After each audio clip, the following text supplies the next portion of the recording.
కొన్ని చోట్ల ప్రాబ్లమ్స్ ఉన్నాయి. అట్లాగే బీజేపీ, టీడీపీ మధ్య కూడా ప్రాబ్లమ్స్ ఉన్నాయి. ముఖ్యంగా పురంధేశ్వరి చాలా అసంతృప్తిగా ఉన్నట్టు తెలుస్తుంది. ఎందుకంటే ఆమెకు first Lok Sabha speaker post Chandrababu ఇప్పిస్తాడని చెప్పారు. దాని తర్వాత డిప్యూటీ స్పీకర్ అన్నారు, తర్వాత మంత్రి అన్నారు. ఏవీ లేవు ఆమెకి. చివరికి ఆ శ్రీనివాసరాజు నర్సాపురం ఎంపీ, ఆయనకి మంత్రి పదవి వచ్చింది బీజేపీ కోటాలో సెంట్రల్లో.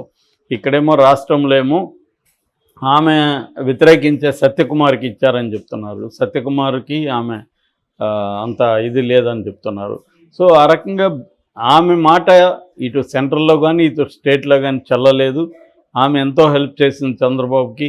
జగన్ మీద కేసులు పెట్టడం, జగన్ కుంభకోణాలను వెలికితీయడం కావచ్చు, జగన్ మీద ఫైట్ కావచ్చు, అట్లాగే ఈ మన ఎలక్షన్ కమిషన్ని మేనేజ్ చేయడంలో కూడా ఆమె చాలా గట్టిగా పనిచేసింది. ఆమె ఇచ్చిన లిస్టు ప్రకారమే కేంద్ర ఎన్నికల కమిషన్ వైసీపీకి ఉపయోగపడే అధికారులందరినీ కూడా మార్చడం, ఇవన్నీ కూడా చేసింది. ఆ రకంగా ఆమె చాలా కాంట్రిబ్యూషన్ చంద్రబాబుకి చేసినా కూడా చంద్రబాబు అధికారంలోకి వచ్చినాక ఆమెను పట్టించుకోలేదని చెప్తున్నారు. అందుకని ఆమె రాజమండ్రిలో ఆ మధ్య వెళ్ళినప్పుడు కూడా కొందరు ఈ హామీలు అమలు అవుతాయా లేదా, అమలు కావట్లేదు కదా అని ఆమెను అడిగితే నాకు సంబంధం లేదు, నేను కాదు కదా ఇచ్చింది ఆ హామీలు ఎవరు ఇచ్చారో వాళ్ళని అడగండి అని ఆమె వెళ్ళిపోయిందని చెప్తున్నారు.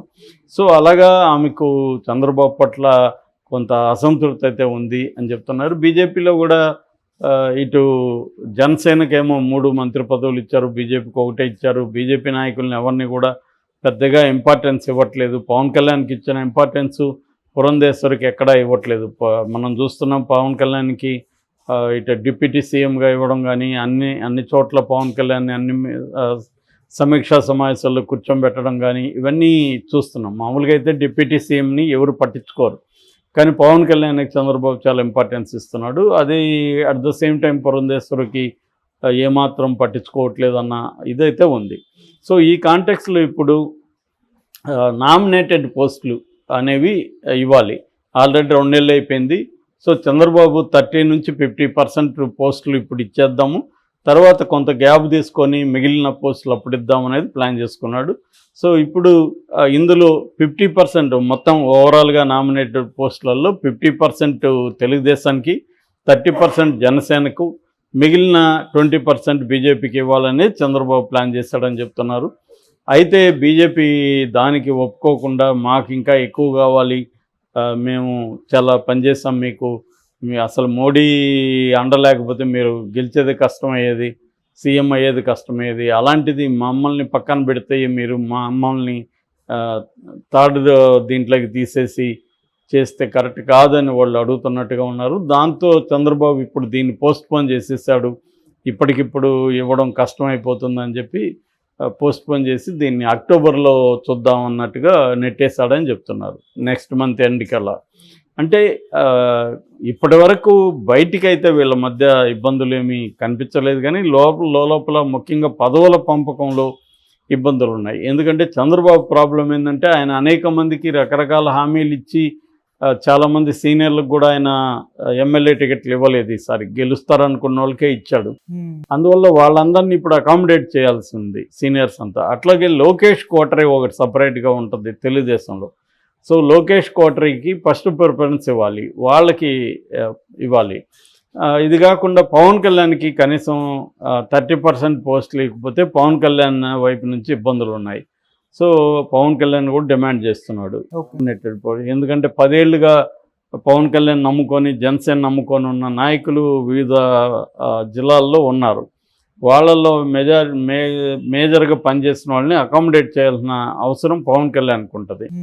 సో అందువల్ల పవన్ కళ్యాణ్కి చేయాలి. అట్లాగే బీజేపీ కూడా అధికారంలో లేదు ఎప్పుడు, కాబట్టి బీజేపీ కోరుకుంటుంది. ఇలాగా వీళ్ళందరినీ అకామిడేట్ చేయడం అనేది చంద్రబాబు చాలా ప్రాబ్లం. ఇంకోవైపు వైసీపీ నుంచి కొంతమంది చేరారు, వాళ్ళకి ఎమ్మెల్యే టికెట్లు ఇవ్వలేకపోయాడు చంద్రబాబు. సో అలాంటి వాళ్ళని కొంతమందిని అకామిడేట్ చేయాలి. సో ఇలాంటి రకరకాల ఇష్యూలు ఉన్నాయి కాబట్టి నామినేటెడ్ పోస్టులు అనేవి బీజేపీకి ఎన్ని ఇవ్వాలి ఏంటి అనే దగ్గర క్లారిటీ అయితే రావట్లేదు. చంద్రబాబు అనుకున్నట్టు చేయడానికి ఇబ్బందులు ఎదురవుతున్నాయి. ఖచ్చితంగా పురంధేశ్వరి దీన్ని గట్టిగానే వ్యతిరేకిస్తుందని చెప్తుంది. అయితే బీజేపీకి, పురంధేశ్వరికి కేంద్రం నుంచి, కేంద్ర బీజేపీ పెద్దల నుంచి ఉన్న ఆదేశాలు ఏంటంటే, చంద్రబాబుని ఇప్పటికిప్పుడు మీరు మరీ ప్రెజర్ చేయకండి, చంద్రబాబుని బ్లాక్మెయిల్ చేయడం లేకపోతే ప్రెజర్ చేయడం చేయకండి మీరు, ఎందుకంటే ఆయన మనకి ఇక్కడ అవసరం కాబట్టి అనేది చెప్పారని చెప్తున్నారు. అందుకనే బీజేపీలో ఎంత అసంతృప్తి ఉన్నా అది బయటికి రావట్లేదు. ఎందుకంటే రేపొద్దున వాళ్ళు కంట్రోల్ చేస్తున్నారు కేంద్రం నుంచి. కేంద్రంలో చంద్రబాబు రోల్ ఇంపార్టెంట్ కాబట్టి, చంద్రబాబు కానీ విత్డ్రా చేసుకుంటే వాళ్ళకి ఇబ్బంది కాబట్టి, చంద్రబాబుని హర్ట్ కాకుండా చూసుకోవడం వీలైన విషయాల్లో, మిగతా విషయాల్లో చంద్రబాబు ఎలాగో వాళ్ళ కంట్రోల్లోనే ఉన్నాడు. వాళ్ళని ధిక్కరించే పరిస్థితి ఏం చంద్రబాబుకి లేదు. అట్ ద సేమ్ టైం ఆయనకి అనేక సమస్యలు క్రియేట్ చేస్తే ఇబ్బంది అవుతుంది కాబట్టి, ఎక్కడ కుదిరితే అక్కడ ఆయనకి సమస్య లేకుండా చూసుకోవడం అనేది ఇప్పుడు బీజేపీ పెద్దల వ్యూహంగా చెప్తున్నారు. సో ఈ కాంటెక్స్ట్లో చంద్రబాబు ఖచ్చితంగా ఇవన్నీ ఆయనకి ఇబ్బందులు ఉంటాయి. ఎందుకంటే ఏ కోయిలేషన్ ప్రభుత్వంలో అయినా ఇబ్బందులు ఉంటాయి. వాళ్ళకి రకరకాల పదవులు ఆశిస్తారు, అందరికీ పంచే అన్ని పదవులు ఏమి ఉండవాడా, రెండోది తనను తెలుగుదేశాన్ని నమ్ముకున్న వాళ్ళకి న్యాయం చేయాలి. మళ్ళీ బీజేపీకి ఎక్కువ ఇస్తేమో ఇక్కడ తెలుగుదేశం వాళ్ళకి ఇబ్బంది. ఆల్రెడీ మనం చూస్తున్నాం, మీడియాలో కూడా చాలామంది తెలుగుదేశానికి అనుకూలంగా రోజు అదే పనిగా మీడియాలో మాట్లాడిన అనలిస్టులు కావచ్చు, జర్నలిస్టులు కావచ్చు, కానీ వీళ్ళకి ఇచ్చే పరిస్థితి లేదు. అందుకని చంద్రబాబు తెలివిగా ఏం చేస్తుంటాడంటే, తన మనుషుల్ని కొంతమందిని జనసేనలోకి, బీజేపీలోకి పంపించి ఆ కోటాలో కూడా తన మనుషులకి ఇచ్చే టాక్టిక్స్ చంద్రబాబు ఎప్పటి నుంచో ఫాలో అవుతాడు. ఇట్లాంటి టాక్టిక్స్ ఇప్పుడు అదే చేస్తున్నాడు. అది చేస్తేమో బీజేపీలో ట్రెడిషనల్గా బీజేపీలో ఉన్న వాళ్ళకి కోపం వస్తుంది, మాకు ఇవ్వకుండా చంద్రబాబు ప్లాన్డ్గా వాళ్ళని ఇక్కడ ఇంప్లాంట్ చేసి వాళ్ళకి మళ్ళీ ఇస్తున్నాడు. సో ఇటువంటి ఇష్యూస్ రకరకాలు ఉన్నాయి. వీటిని అంతా సార్ట్అవుట్ చేయాలి. నాకు తెలిసి చంద్రబాబు సార్ట్అవుట్ చేయగలుగుతాడు. ఎందుకంటే బీజేపీ వాళ్ళు చంద్రబాబుని ఇక్కడ గట్టిగా ఓపెన్గా ధిక్కరించే పరిస్థితి అయితే లేదు. ఎందుకంటే అదేమీ ఇండిపెండెంట్ పార్టీ కాదు, అది కేంద్రం అధిష్టాన దీంట్లో పనిచేయాలి. అధిష్టానమేమో చంద్రబాబుకి వ్యతిరేకంగా మీరు గొడవలు ఇవన్నీ కూడా టెంపరీ ప్రాబ్లమ్స్ తప్ప ఇవేమీ పై స్థాయికి వెళ్ళి పెద్ద స్థాయిలో చంద్రబాబుని అఫెక్ట్ చేస్తాయని నేను అనుకోవట్లేదు. అదేదో బీజేపీకి చంద్రబాబు మధ్య గొడవలు వచ్చేసి ఇప్పటికిప్పుడు కూటమి ఇబ్బందుల్లోకి వెళ్తుంది అనేది జరిగే పరిస్థితి అయితే లేదు. కాకపోతే ప్రెజర్ అయితే పడుతుంది చంద్రబాబు మీద. ఈ పదవులు డిస్ట్రిబ్యూషన్ దగ్గర ఇబ్బందులు అయితే వస్తాయి. Okay sir, thank you so much.